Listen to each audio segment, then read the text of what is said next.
quickly assembled for Owen's arrival, and the CAT scan technician was also put on alert.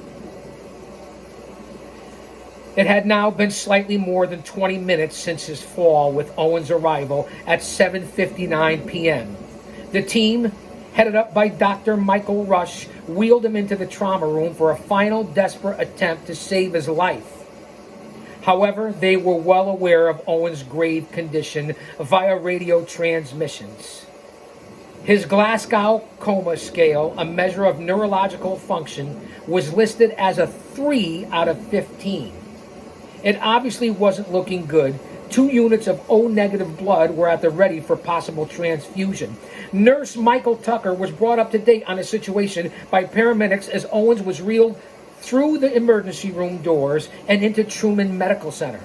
After transferring Owens' body from the ambulance cot to the bed in Trauma Room 1, several attendants had problems removing Owens' vest.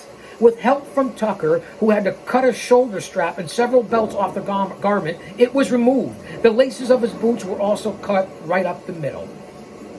Electrocardiogram pads were immediately placed on Owen's chest in search of any recordable heart rhythm. The initial reading from the cardiac monitor indicated he was asystole, if I pronounced that correctly, meaning he had no sign of heart activity whatsoever. However, seconds later, there were signs of a light PEA, which is the pulseless electrical activity. It meant the heart was not beating, but faint electrical activity was still apparent. He was still fighting for his life. This offered a brief moment of hope. As dire as the situation appeared, reviving patients from PEA to a shockable rhythm wasn't beyond the realm of possibility. Both Tucker and Rush had seen it happen before.